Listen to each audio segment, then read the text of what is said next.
Hello everybody, this is Jacob.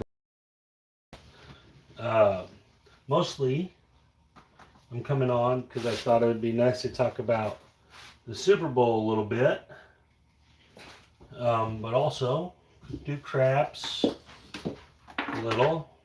People want. My youngest son is obviously interested because he's taking my stick with him, which is something that happens regularly. He does stuff like that. All right, let's click on that.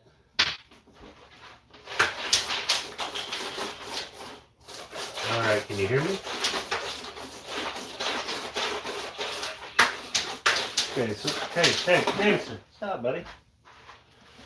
We got a little bit of a delay, which makes sense. Arkansas, where I live, is in an ice storm. Not really a storm. I mean, I can kind of give y'all a glimpse. Not really. You can't really tell. I think it's too bright out there. But anyways, so here we go. We can kind of talk about whatever y'all want to talk about. Y'all can run questions by me. Sure, my kids are going to be obnoxious, so y'all be prepared for that. Hey, Ken, what's up, man? But yeah, so just kind of whatever. Okay, so I got about an 11-second delay, it seems like, between 8 and 11 seconds. But anyways, we can throw some dice. We can talk about the NFL. Whatever it is you guys want to do, you just let me know. And we'll do it. If y'all, guys, if this hits 2,000 likes, I will battle my. If this hits 2,000 likes. 2,000 likes. You guys heard that. Hi, how are you, buddy? So. What are you doing, Jameson? Anyway, so,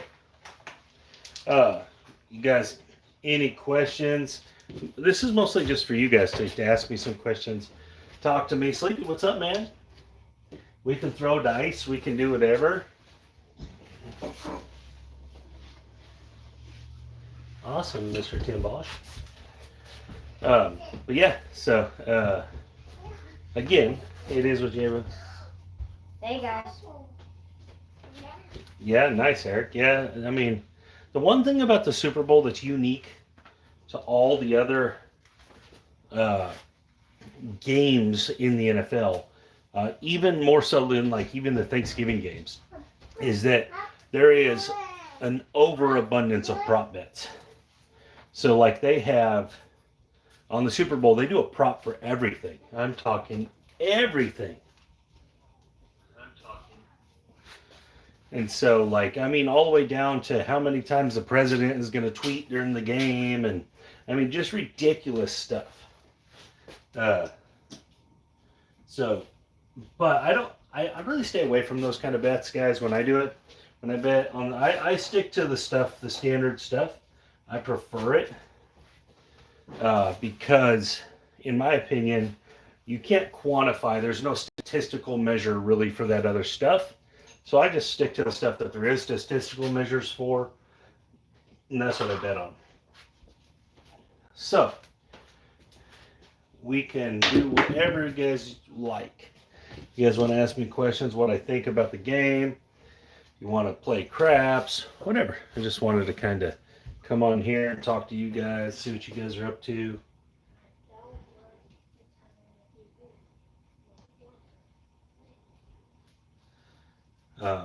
Again, California Craps Club, how are you? But so like, one of the things I've been working on lately is softening my toss to try to get it to die.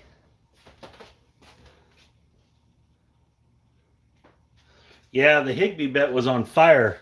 I mean, in the first drive, he was getting them receptions, and then, yeah, he went out. That sucks. That's one thing about props, man.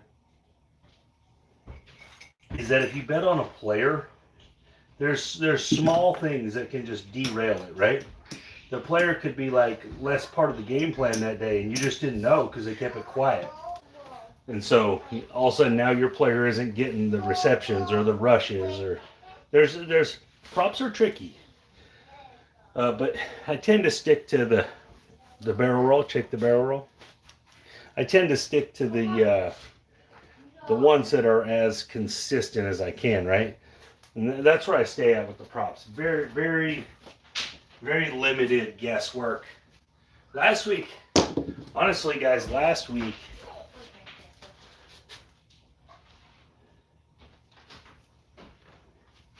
my favorite large and down, I think you're talking about like a big regression.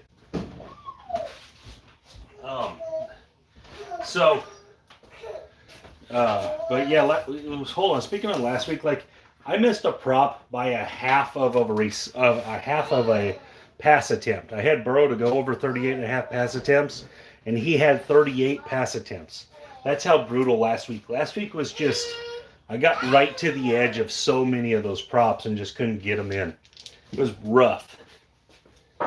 But anyways, okay, so Tim Bosch asked me, what is my favorite large and down crap strategy? Okay, so I actually do like these kind of strategies. And I like to play them. If you're going to do like a one hit can't miss type of thing, I like to do it based upon natural craps bets, right? I do still throw the knuckle. Yes, absolutely. But so like, what I mean by natural craps plays, natural craps bets are like 64 across, 96 across, 160, 110. So whatever I'm doing, I want it to get me that. And that's how I gear it. So pretty much anything that does that, I like. So for example, if you wanted to play 96 across, you have to win at least $100, right, on every play. So stuff like that, like, and I know this is a little bigger than normal, but if you have this kind of bankroll right here, if you can put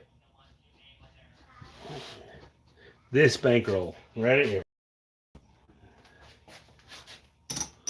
so it's 75, 100, 120, 120, 100, 75. If you can put that out there for one hit, you are going to not only make a profit, but you'll be able to play 96 across risk-free.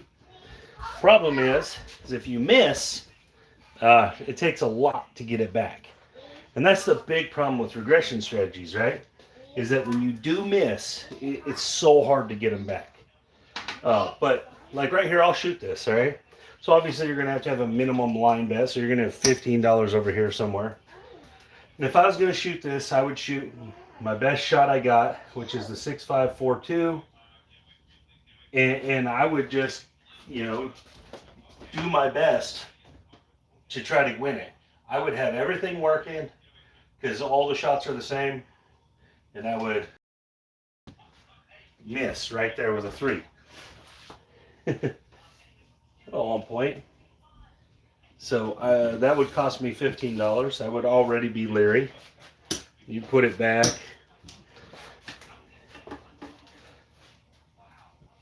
And again, guys, you have to be really, really, really trustworthy in your shot, or you have to have a really good sized bankroll, right, to do this kind of play. All right, so right here, we got an 8. So we would make it, right? So this would get you 140 on the 8. Dealers actually don't like these kind of strategies because they got to up and down, up and down, up and down.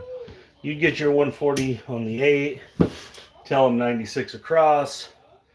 So you'd make 140.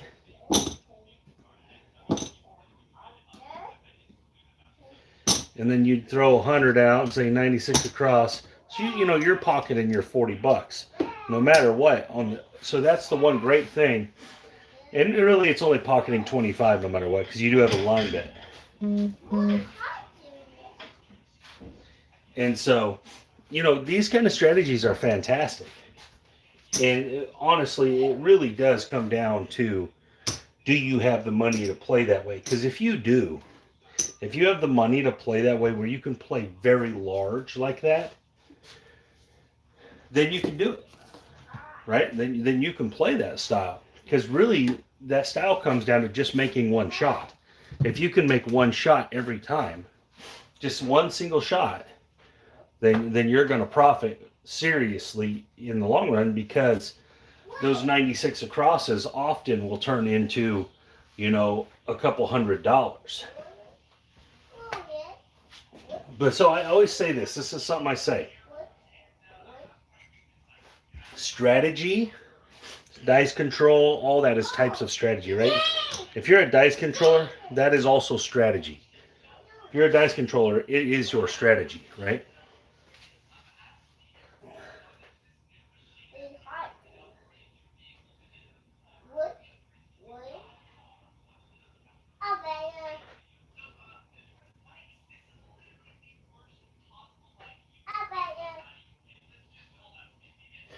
I've actually done videos on that before. They're older. They're in the live video section, I believe. But I've actually done that before. Did we use 5,000 for that? I want to say we used 3,500 for it, maybe. Maybe we didn't use 5,000. It worked really good. It made lots of money. But yeah, guys, honestly, most people play craps with $500 or less. I mean, very rarely do you just see a table that's full of guys that bought in for $5,000 or even $1,000. It's not as common as people want to believe. Maybe it is in Vegas, but I don't spend time in Vegas really. So, but the places I play, the smaller casinos I play in, there's a handful of guys that buy in for big money. Most people buy in for between 500 and 100, you know.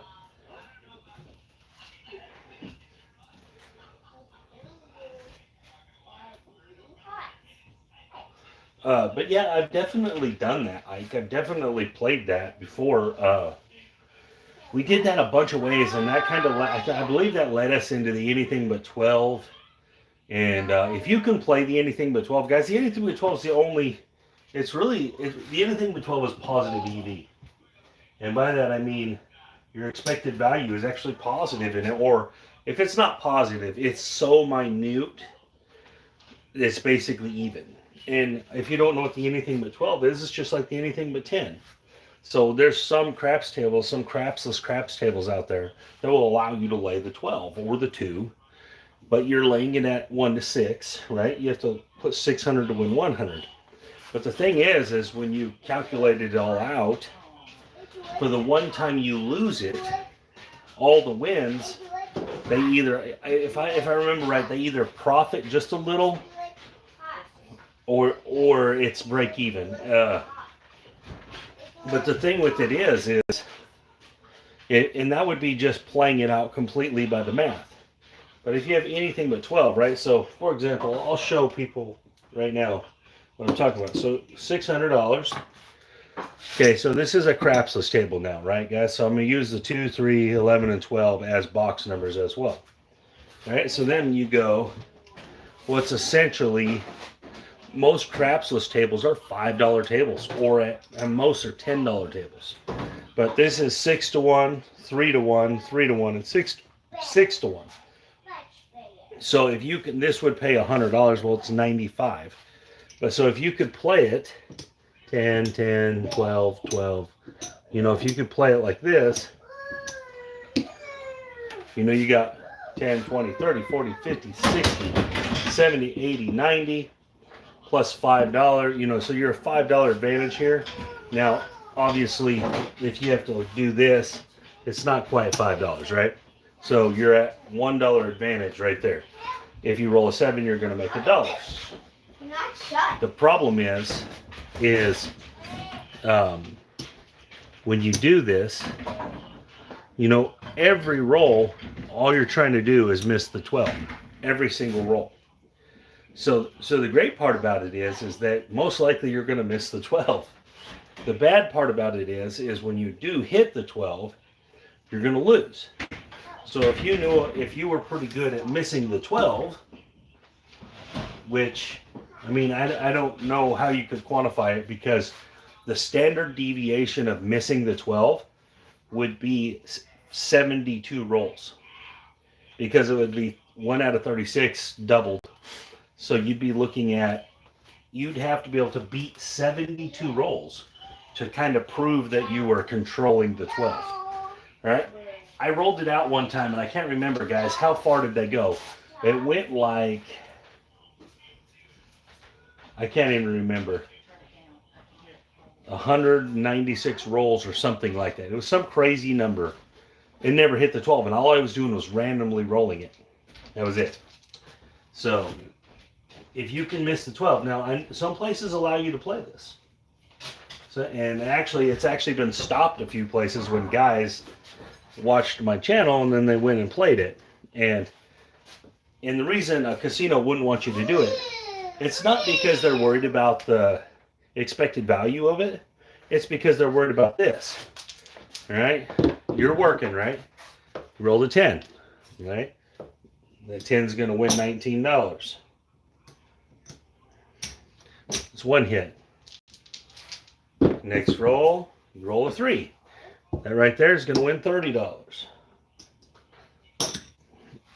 Next roll, you roll a 5. That's going to win $14. Now you quit. They never really had a chance to win your money. They really never did. And you just made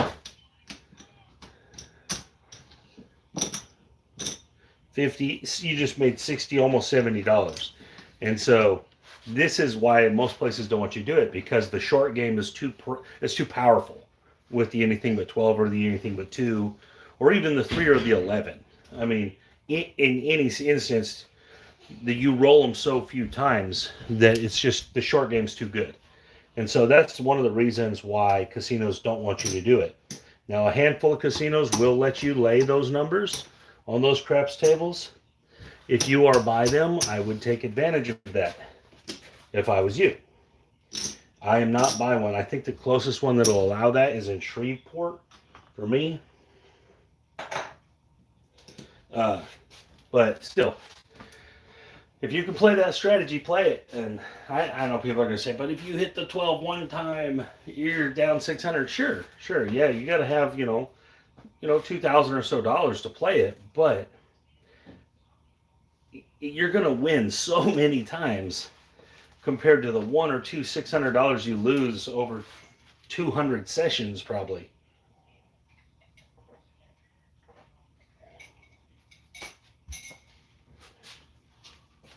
Honestly, guys, when I put stuff out, and then I always get the horror stories, right?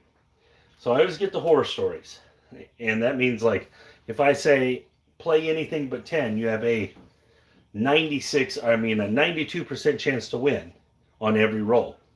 Then I'll get the horror story where the guy's like, I saw 15 10s rolled in a row.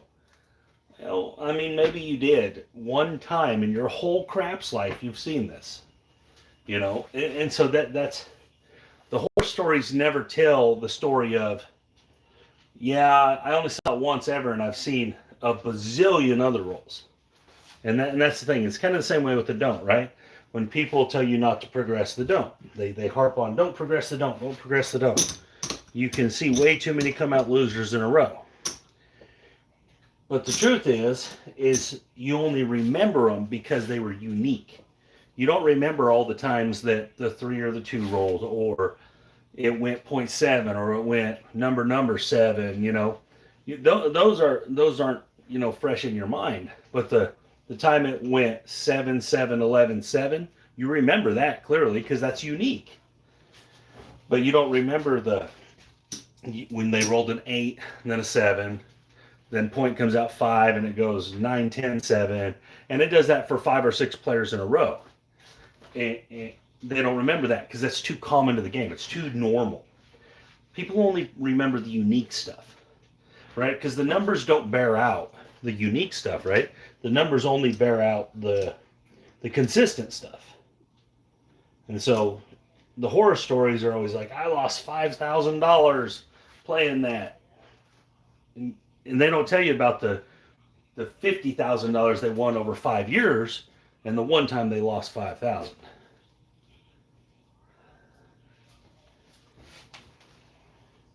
It's very similar, right? Okay, so Eric makes a good point. You know, you can lose with pocket aces, right? It happens. You know, it does. It happens. The percentages can, you know, even though it's 90, the anything but 10 is 92% and 8, well, there's still 8% there. 8% of the time you lose. Now, that's why you need to manipulate your gameplay as you're going. You know, you need to limit the number of hits you're looking for. You know, don't stick it out forever and allow the natural percentages to come into play. Take your hits and go. Take your hits and switch to 96 across. That was one of the things about the anything but 10 I loved, right? So one of the things about the anything but 10 is being able to play. It takes $300 lay 10, and then you can do 135 on the rest.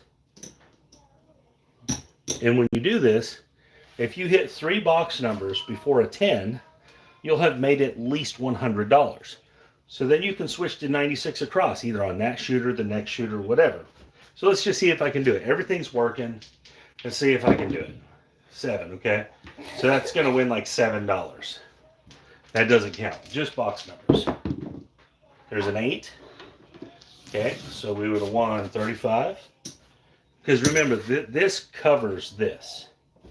So you ain't got to worry about it. Everything's working all the time. There's a 9. Another 35. Oh, we got beat up. That's a very terrible example. All right? That would suck. That's where the bankroll comes in. All right, so you'd have this from the first one. You'd have to try it again. You know, you got an 8, 35. It's not always going to work. You got a 5, 35.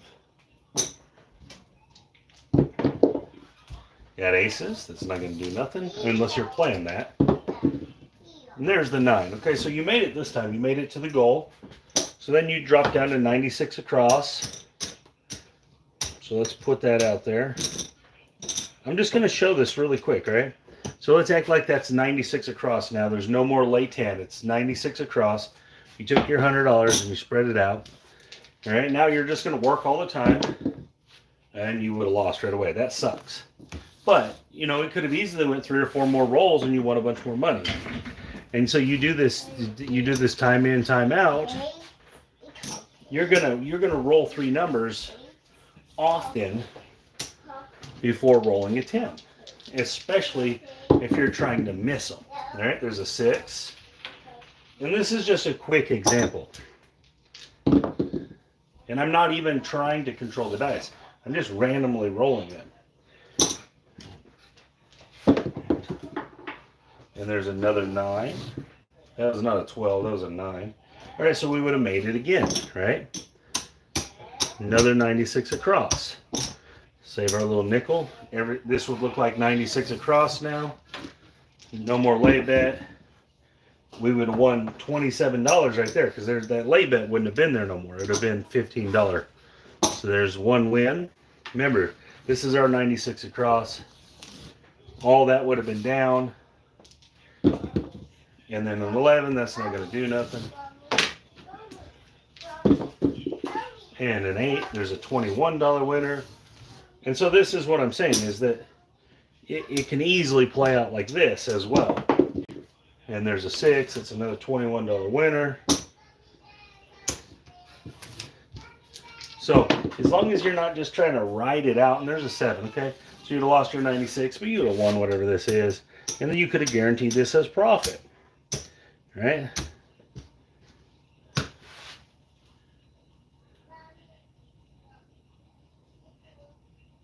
But anyway, so that's kind of how that worked. And guys, this is an amazing strategy. It's really no different than the 6, 7, 8 though.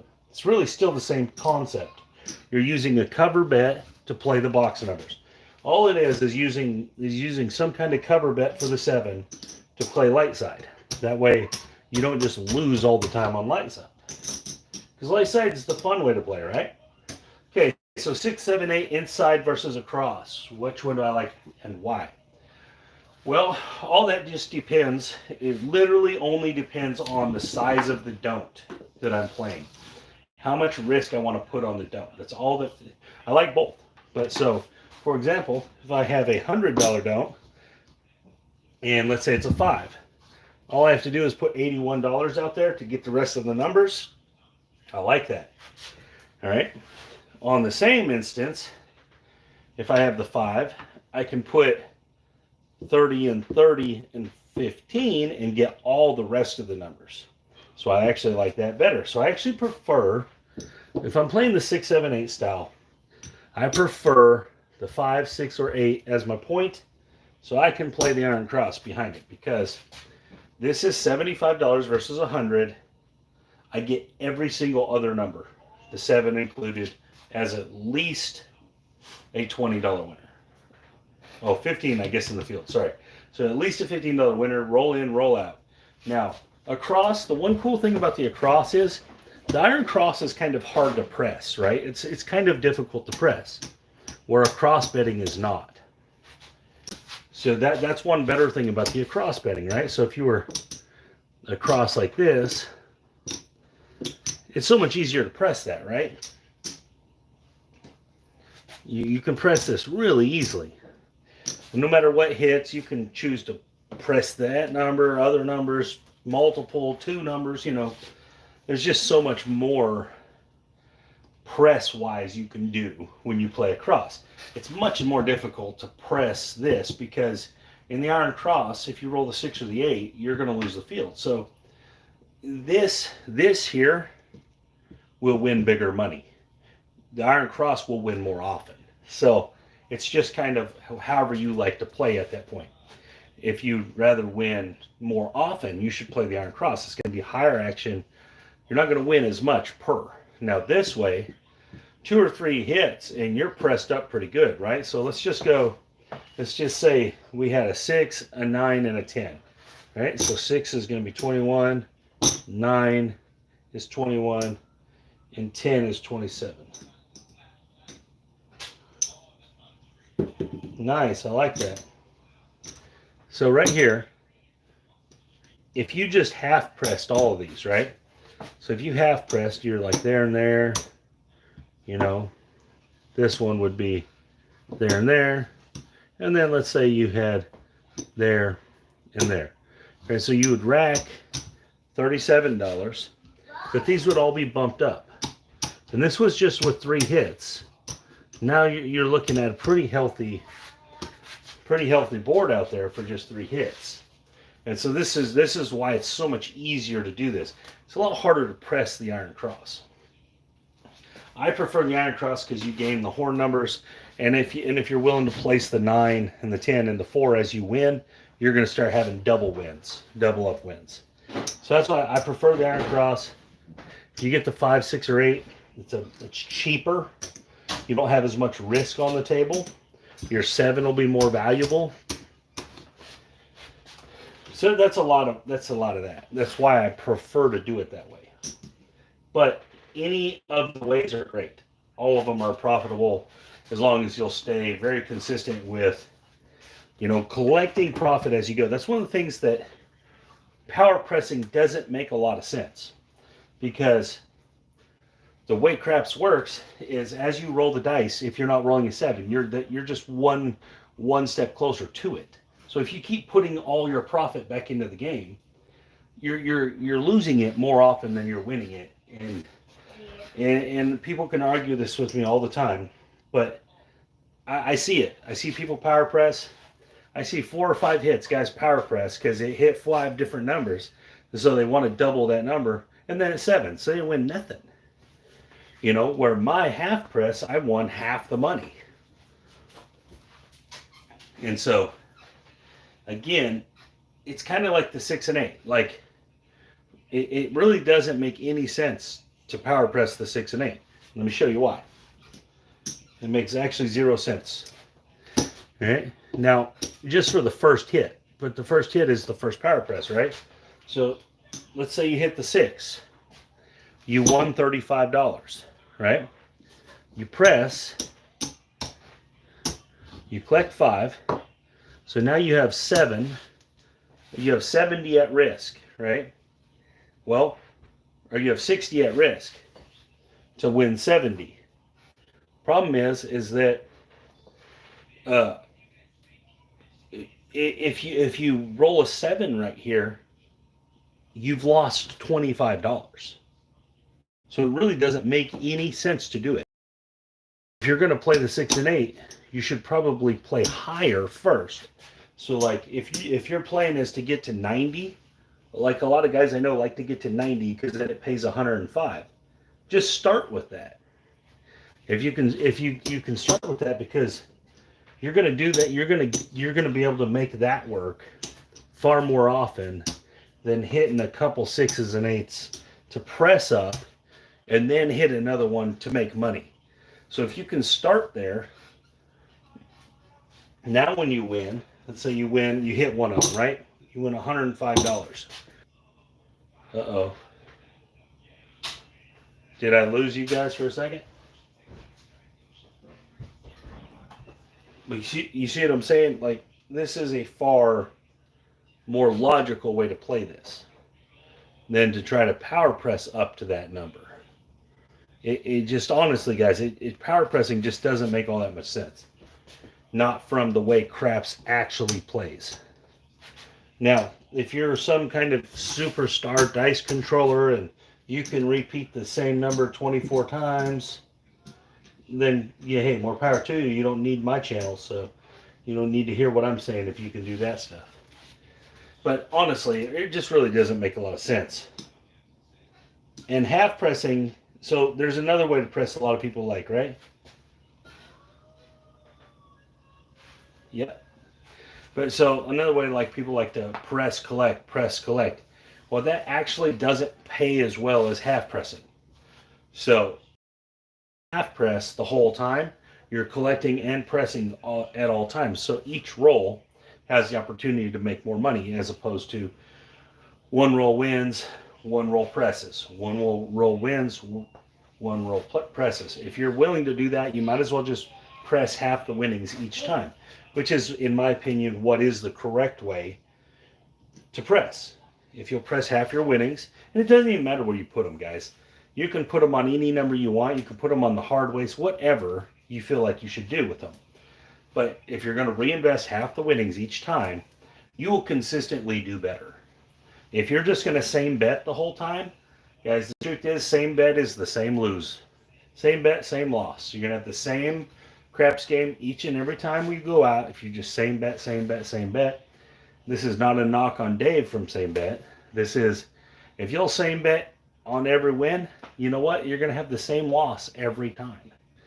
When, you know, your strategy, because that's essentially, if you're just going to same bet, then you're allowing house edge to affect you. So it's just like playing only one bet all the time. Then you're allowing house edge to affect you. If you're not making any moves in the game, if you're not pressing, regressing, taking down, turning off, you know, trying to make big hard way plays, if you're not doing those things, then you're at the mercy of house edge. Yes, you should always want to put something in your rack, guys. You're there to make money, right? But so, like, if you're not making moves, like if you're just same betting, let's say you got 66 inside, and you're just same betting it all the way out, right? Well, then you are literally. I like playing the horn all the time, actually. The horn is as common as the 7. All 4 of the horn numbers together are as common as the 7.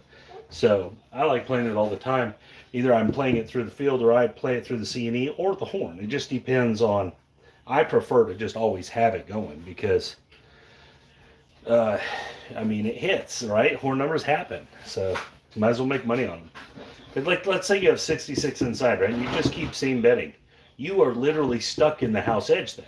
Over time, that one's going to lose so much, 4.5% or whatever it is. And that one's 2.5% or something like that. I can't remember exactly their numbers, but you're at the mercy of that. Hey, Larry.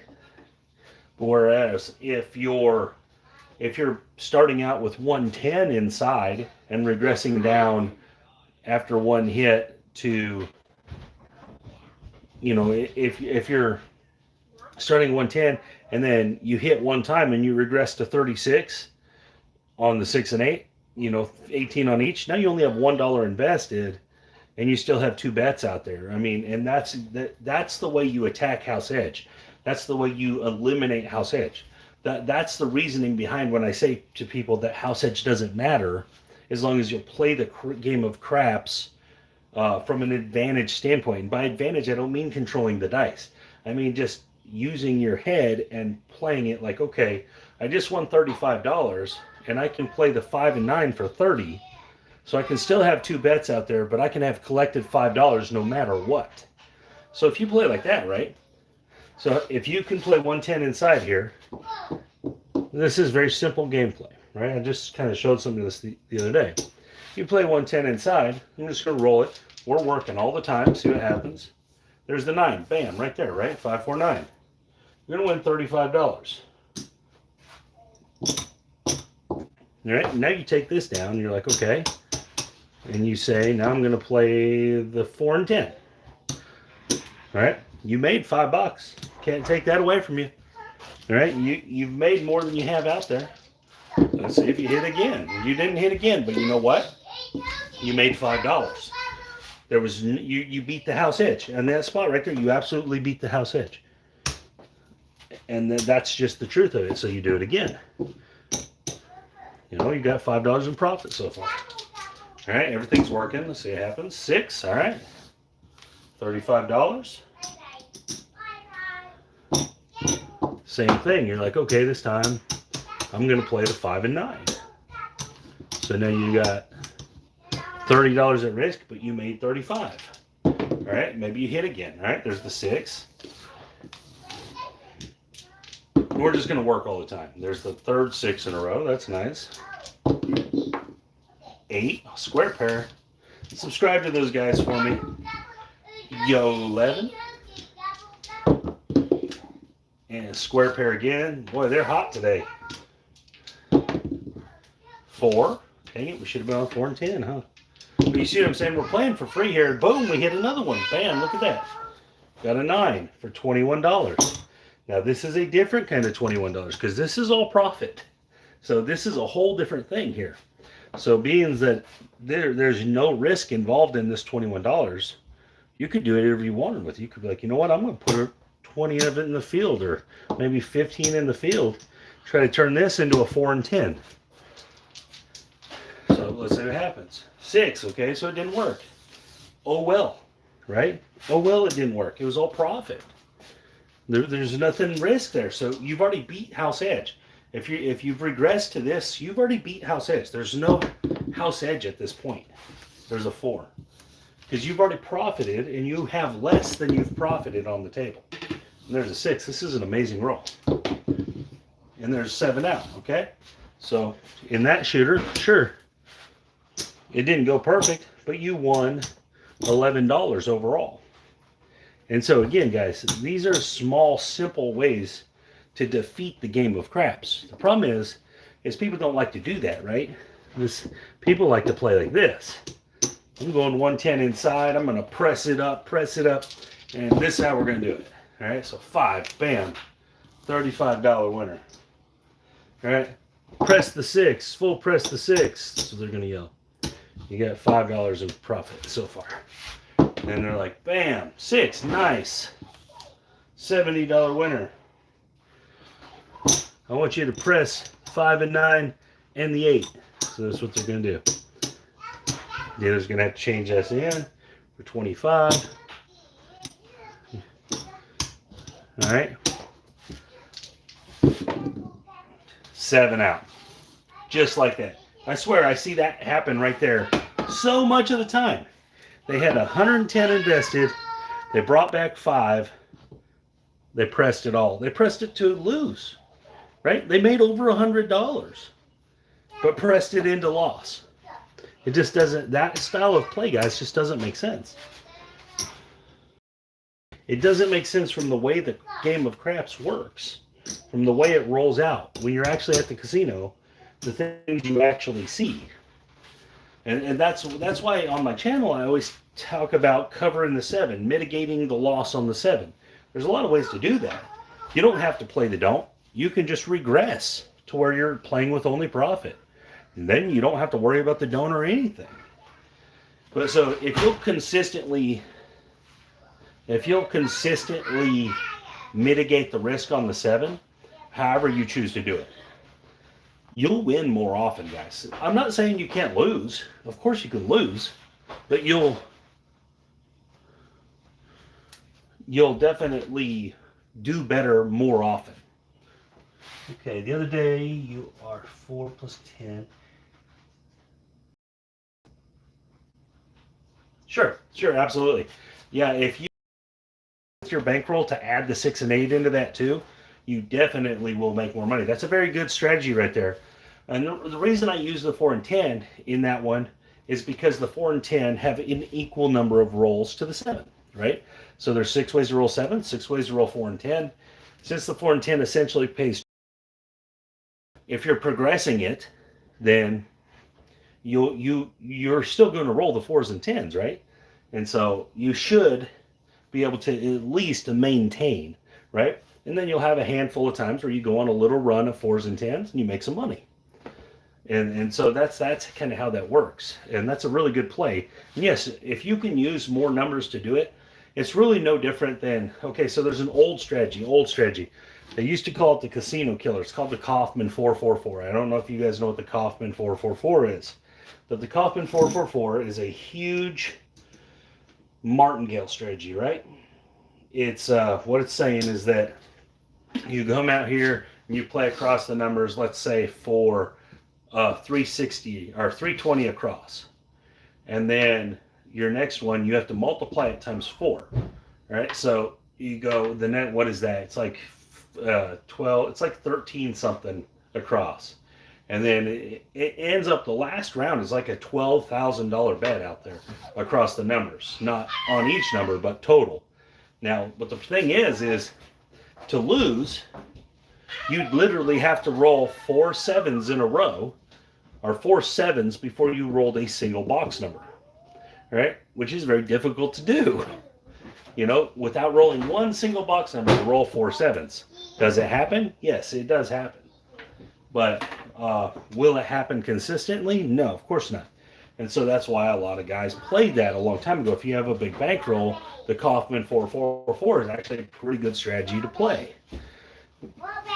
And you have to go to a table that will take it. So a lot of tables have eliminated it, right? Sorry.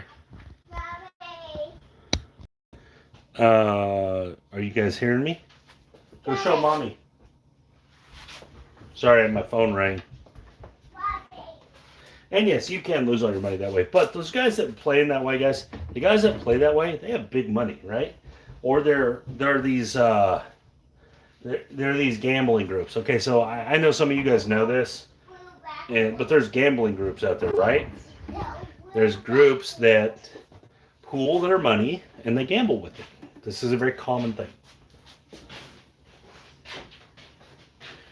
There's a very common thing. Pool your money and go gamble with it. And these groups do this, right? You can find it in sports betting groups. You can find it in blackjack groups. But they do this. This is a thing that happens. And the reason they do it is because then it's harder to stop big money gamblers, right? So a big money gambler can go find 5 guys. Every day I'm going to give you $25,000 a piece to go play blackjack exactly like this. And then they get their little percentage off of it. And he can have all these blackjack tables going at once. So he trains a bunch of guys to play exactly how he wants. And then they go do it. And that's how they make money. And that's how he makes money. And so on and so forth. And so they have these groups, these gambling groups. And then so like multiple people put money into it. In fact, if you if you want to know more about this, you could probably contact VDC, Vegas Dice Controller. He has a lot of information on it. He's actually dealt with them in parts of some of it and stuff. So I haven't. I just know about it. I haven't been part of it. So, but yeah, this is a real thing. Happens in sports betting as well, where a big group of guys put together a lot of money. Yes, absolutely. Horse betting, horse racing, a lot of these guys are like that, groups. And they come in, and it's a way to move the odds. It's a way to, now obviously in table games you don't move the odds, but like if you didn't like a line, so your group comes in, the line is at 7.5, and your group comes in and takes the points at 7.5, right? And then that line goes down to 6.5, right? Now your group can come in and take it the other way, and so there's a lot involved in that kind of world. Now, does that affect the low-level gambler? No, it doesn't. It never does. It never affects the low-level guy. Honestly, even in sports betting, because if you bet it at 7.5 or 6.5, for the type of money you're betting, you're not going to see the value change really. I mean, it'll be dollars, where their value change will be thousands of dollars. And so again, this is only for the upper level of the gamblers, which is not us. So again, that stuff does exist. I don't know a ton about it, but like I said, there are a few guys in our craps group that they have been involved in. Most of them live in Vegas. But anyways, any questions about the Super Bowl coming up? Because I do have some really interesting takes on this. If you go look at the statistics, basically the Rams are dominant in nearly every area. Nearly every area. I mean, it's crazy how just dominant the Rams are statistically to the Bengals. The Rams also played the tougher schedule, significantly tougher. If you think about it, the Rams played Tampa Bay, they played the Colts, they played San Francisco twice, they played Arizona twice, they played Tennessee, they played Green Bay. Anyways, but they played a significantly tougher schedule. Now, when you look at the Bengals, their big wins are the Kansas City Chiefs, and they played Green Bay really tough. But it's really just the Kansas City Chiefs, right? I mean, that's their big wins, except for in the playoffs. They beat Tennessee. But they beating their division guys, not a huge deal.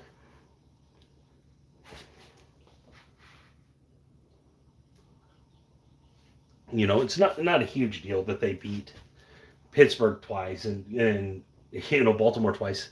Pittsburgh shouldn't have made the playoffs. But anyways, so just everything points to that the Rams will dominate this game.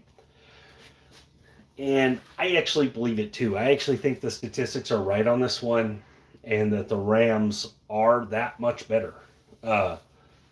Cincinnati probably shouldn't even be here. I mean, they should have probably lost twice already.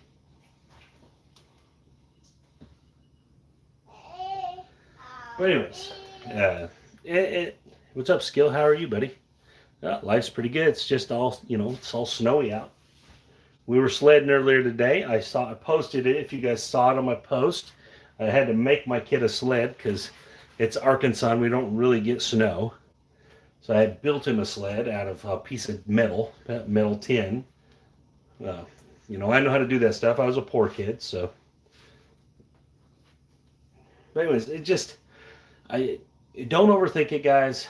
The Super Bowl winner usually covers, right? So if it's the favorite, they cover. It's like 88% or something like that they cover. And if obviously they cover if they're an underdog and they win.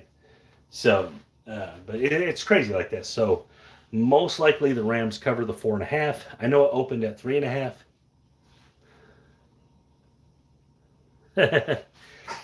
Yeah, Justice, I think when he's in third grade. You got the money line on the Bengals? Hey, honestly, Larry, if you are going to take the Bengals, take the money line. That's the truth. If you guys are riding the Bengals, if that's who you think, that's right. Take the money line because get as much value as you can out of it, because just getting the points, history shows that the points don't really matter. And you guys can look this up. It's all over. It's like 88% of the time the points don't matter in the Super Bowl. So, yeah, if you like the Bengals, take the money line. Yeah, I'll give you all some prop bets too. But honestly, if you like the money line, if you like the Bengals, take that money line. Get that extra boost. That's a good value play because the Bengals keep winning. I mean, there's no doubt that they get it done. They've been getting it done, and they've been doing it for all year, right? It hasn't been pretty. So if they are going to win, they're going to win ugly. All right, so obviously I've given this bet out 2 weeks in a row for a prop bet. But guys, bet the Rams to land on an even number. It's like 18-2 for the season that the Rams have landed on an even score themselves. Just their score has landed even. It's like 18-2. It's 3-0 in the playoffs. I mean, so that's a gimme. Just the trend, for whatever reason, something the Rams do, the way they play football, tends to land on even numbers. And guys, this isn't just a trend throughout the NFL. It's unique to the Rams, like to be this lopsided. So it's something they do. They don't miss a lot of extra points, which also helps. And also they don't go for two and stuff very often, right? So it's just it lands even. So that's a free one. I was going to put that out anyway, just on. But okay, so here's one of my by far favorite prop bets of the week. This is one of my by far favorites, and it's Odell Beckham to have a reception of over 23. Odell Beckham to have a reception over 23.5 yards. And it has to do with how the Rams use him. Okay, so in the playoffs, he's had a reception of 31 yards in the Arizona game. He didn't get there. His biggest reception was 20 in the Tampa Bay game. But if you remember, he had a couple shots in the Tampa Bay game where he could have got like 40 yarders. And then in the 49ers game, his biggest reception was 29.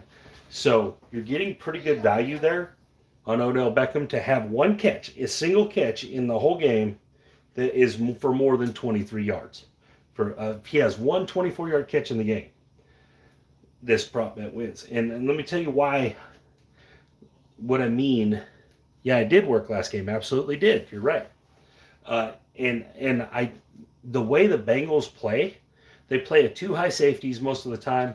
And so Odell's going to be able to find that spot between the safety and the corner all the way across the field. Well, that spot is right about 20 yards, right? So if he catches it and falls forward, or if maybe it gets pushed a little bit, any little thing. And plus, he's going to get a couple shots down the field, right? So he's going to have a couple of those 40-yard tries. And he's coming on, and they're going to shade Cooper Kupp. They're going to shade coverage over to him. So Odell's going to get a lot of one-on-one. And personally, I think Odell's going to have a huge catch in this game, like a 60-yard touchdown play, something like that, personally. So I actually think this is going to be really blown out of the water, just because of the way that the Bengals are going to play Cooper Kupp, I think. And so I like Beckham to get over this. Just one catch over 23 yards. I mean, one 24-yard catch. And guys, this could be a screen pass, They could throw it a yard behind the line of scrimmage. It gets blocked up and he goes for 40. I mean, this happens, right? So it's not just like it has to be in the air.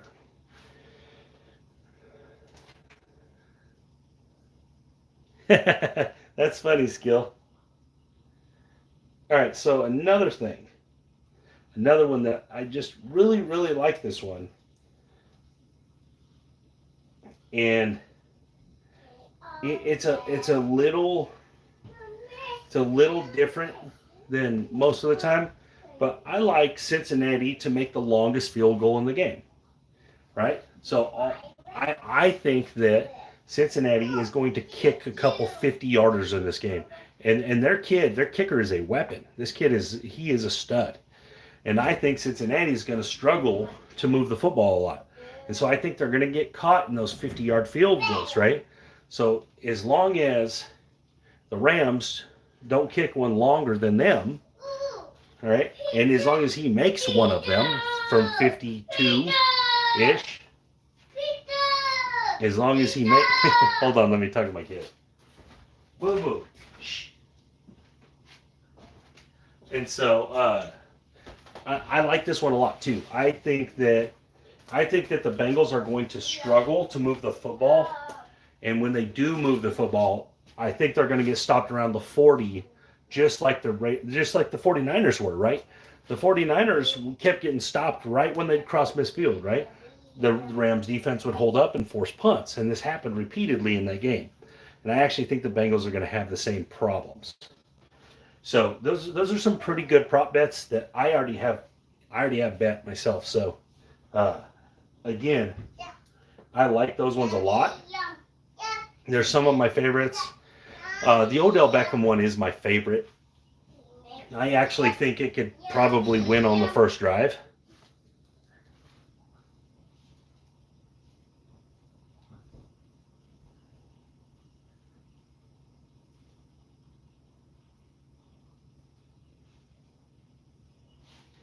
And that's kind of, obviously, guys, it's not a secret I'm on the Rams. I like the Rams money line, and I like the Rams, even the -4.5. You should have got it at -3.5 if you like the Rams. But I'm not afraid of 4.5. I actually think the game's going to be a 10-point game. I actually think it's, and now I thought the same thing with the Kansas City. And I don't know what Kansas City did in the second half. I don't know which Kansas City team came out, but it was not the same team that was there in the first half. So, but this is a little different, right? Rams defense, Kansas City's defense, night and day. Night and day. So, and the Rams D-line is full of Hall of Famers. They're going to give Burrow a lot of problems in this one. I actually don't think it'll be close. I think the Bengals were a nice story for the season, and I'm going to go on record right here. I don't think the Bengals will make the playoffs next year. And I know people are going to be like, oh, they won all their division games, this and that. Well, they won a division that was beat up, right? The Browns were beat up all year long. The Ravens were beat up before the season started.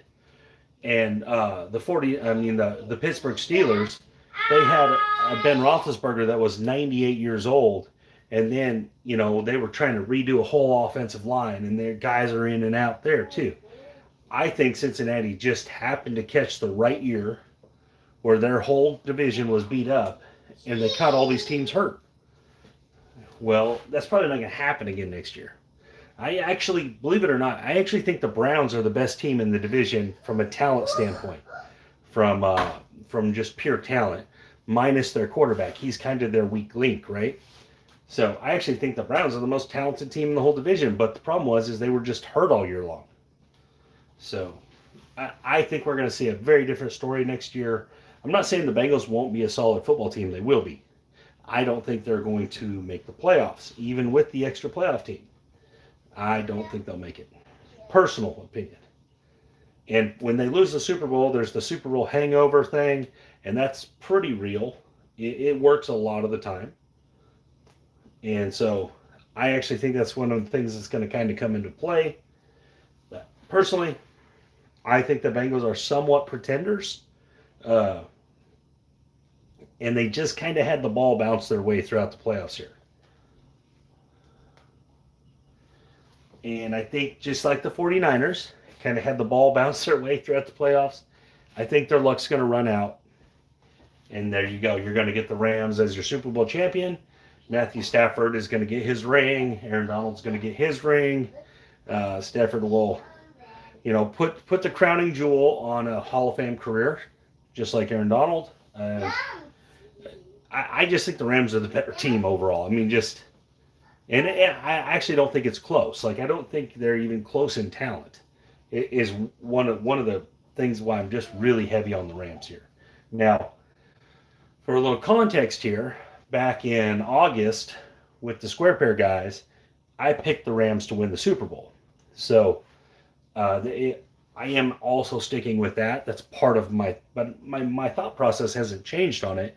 It's only actually got better because the Rams got better when they picked up some players. So personally, I think the Rams have been the best team all year long. They had to go through some struggles. They had some new quarterback here and there, but just I think they've been the best team, and now they're in the Super Bowl, and I think they prove it in the Super Bowl. So that's where I'm at on the game, guys. Obviously, things could change because there's still a week and some days to the game, and you never know. You could have people get injured. You could have COVID. You could have whatever. I mean, it happens. So we'll see. It appears like everyone's going to pretty much be healthy for the game. Even the 2 tight ends that got hurt, it appears like they're going to be back. So hopefully that happens so we see 2 healthy teams going against each other. It's always better than seeing, like last year, we had the Chiefs that their offensive line, their 2 best offensive linemen were out. So, I mean, every time they snapped the ball, the Buccaneers were in the backfield. I mean, so it is good seeing the teams healthy. Anyway, so that's where I'm at. Larry's fading me. Larry fades me a lot.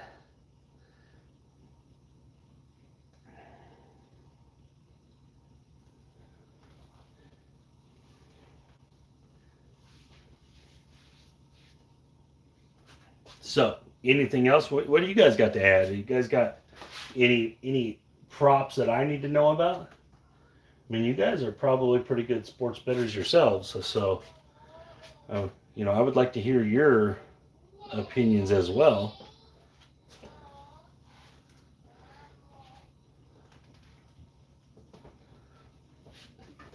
And, guys, so if they have a baseball season, which I hope they do, I am going to be giving out free picks as well as having a package so you can purchase.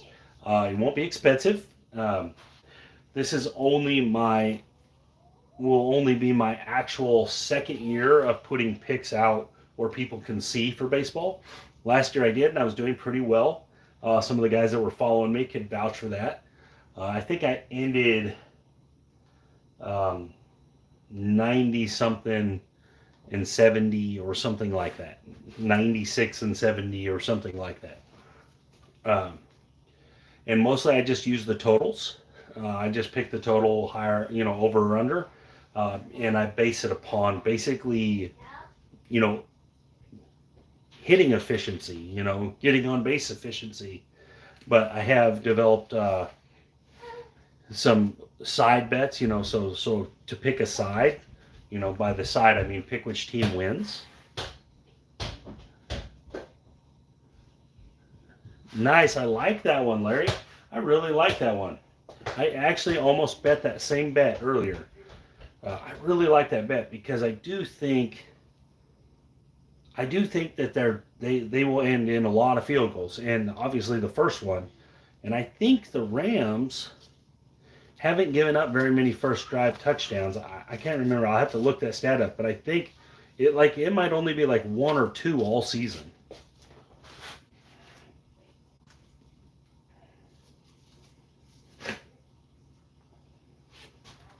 Yeah, and at plus 400, man, that's a 4-1. I mean, that's huge value there. It's really good value for something that's very likely. But also, like I said about the baseball guys, it's not going to be expensive. None of them have been expensive.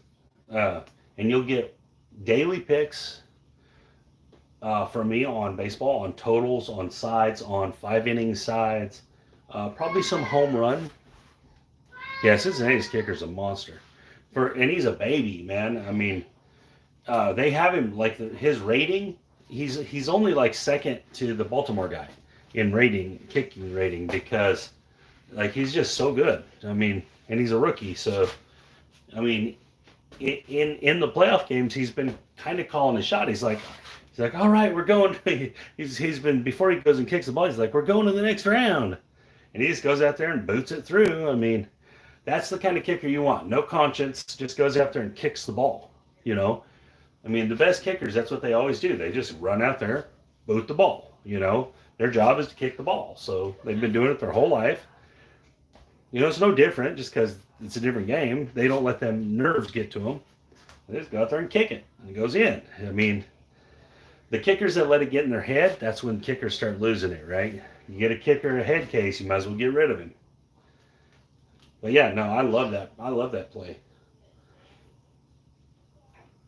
4-1, man. It's just some of those plus money props are really hard to turn down, right? So there's another one. There's another prop that's just really good, and it's plus money. It's plus 120, and it's Cooper Kupp to have the most receiving yards in the game. You're getting Cooper Kupp to have the most receiving yards in the game at plus money. I mean, you know Stafford's going to throw to him at least 12 to 15 times. He's probably going to catch 9 of them. And they don't just throw short either, so he gets deeper passes too. So, I mean, just the nature of it, even if he's at around 7 yards a catch and he catches 9, you know, so you're looking, that's 63 yards right there by itself. I mean, it's just, he's just a really good bet there at plus 120.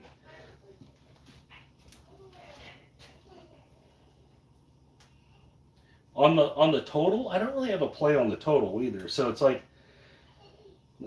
I'll tell you, 48.5, that's 7 touchdowns if you wanted the over, right? So it's either you think there's going to be 7 touchdowns or you think there won't be 7 touchdowns, is basically what you're betting there. My issue is that I do see it in instance where this game goes 17-14, right? I do see that. I do think that's a possibility. And where I think that possibility comes in is that you have the Rams defense play very well, and you have Matthew Stafford implode. So, like last week, he drives all the way down the field the first drive of the week of the game and throws an interception in the end zone.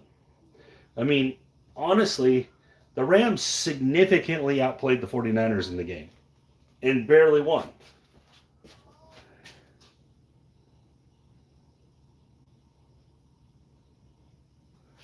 No, Larry, I agree in the sense that if that's the route you're going, if you're on the Bengals, them are great plays. If you're on the Bengals, yeah, absolutely. Bet Burrow to win MVP, win by 7, yeah, you're getting huge money on it. So you're getting a huge return. So, you know, the way those bets work, in my opinion, is you have to be willing to make those kind of bets a lot, right?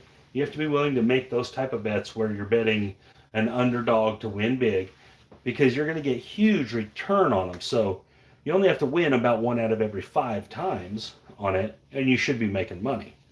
But that's the thing, is there's only one NFL game left. So, but now throughout the season, you know, like for example, if you were betting, you know, teams to upset other teams when they were playing the best teams, you know, the Jets upset the Titans, the Jaguars upset the Bills, Houston upset the Titans.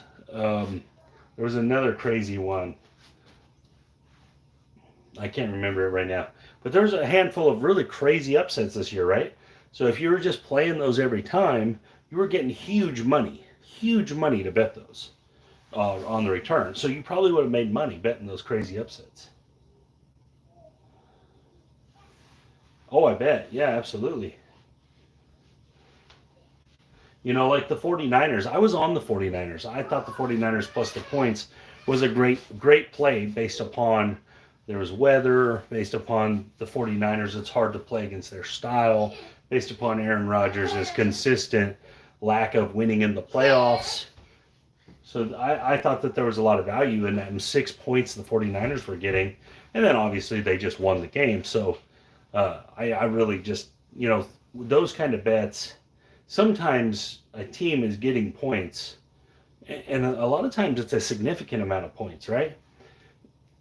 That really, it just doesn't make sense. And guys, when you're betting on the NFL especially, more so than any other sport, if the line doesn't ring true, right? If the line, you see a line and it's 49ers plus 6, and you watch the game earlier in the year, and the 49ers were winning, and Aaron Rodgers had to make a miracle game-winning drive. And now the 49ers are on a roll, and they go to Lambeau, and there's going to be weather, so the score is going to stay lower, so the 6 points are even more valuable. And then you got a team that's going to be able to run the football. Like, the line didn't make sense in that game, right? Like, there was just so many things that didn't point to Green Bay covering 6 points. It just didn't. And so sometimes the line is just funny, right? Yeah, that's right. But so when you guys see those funny lines, when you see them in the NFL especially, you see a weird number. It's like, why is that weird? Generally, if there's not a huge injury attached to that number, it's just a bad line and you need to jump on it. Guys, the guys in Vegas make mistakes. Those line makers make mistakes. And, you know, as bettors, you need to be there to capitalize on that. You need to be there to recognize it and make those plays.